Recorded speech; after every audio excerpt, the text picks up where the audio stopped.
यात्रेचा दुसरा दिवस, तर दुसऱ्या दिवशी सासनं असतात. तर सकाळी गावामध्ये देव येतो, तर तिथं जाऊन देवाला पाणी वगैरे घालून दर्शन घेऊन परत घरी आलो.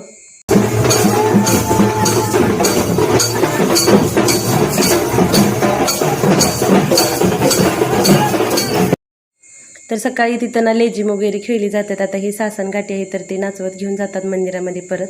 तर दुपारी बडाम घेऊन जायचं असतं. आज पहाटे 5 वाजता देवाचं लग्न लागलेलं होतं, तर दुपारी 1 वाजता बडाम घेऊन जायचं. त्याच्यासाठी ना करंजाचा नैवेद्य बनवला जातो, त्याच्यावरती आरती आणि लिंबाचा ढाळा त्याच्यावरती ठेवून ना घेऊन जातात.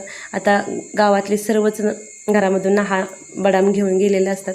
त्यानंतर दुपारनंतर ना 3 नंतर ना सासनं निघतात मंदिरातून.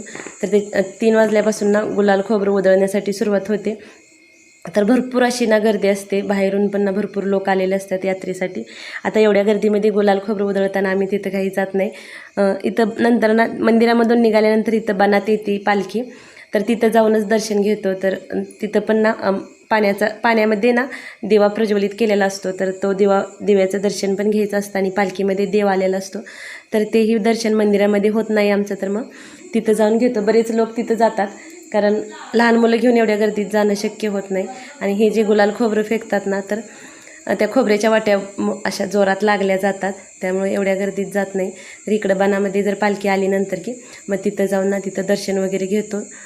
आता आमची आबदागिरी असते, तर माझे मिस्टर आणि दीर आहेत, तर ते इथं जातात मंदिरामध्ये, ती ठेवलेली असते. तर तिथून सासनासोबत ती आबदागिरी घेऊन इथं बनामध्ये येतात आणि इथून परत ते मंदिरामध्ये जातात. तर माझी एक फ्रेंड पण आलेली होती यात्रेसाठी, सासनासाठी. तर इथं पालखी आल्यानंतर मग इथंच ना बनामध्ये तिथंच देवाचं दर्शन वगैरे घेतलं आणि तिथंच नमस्कार केला.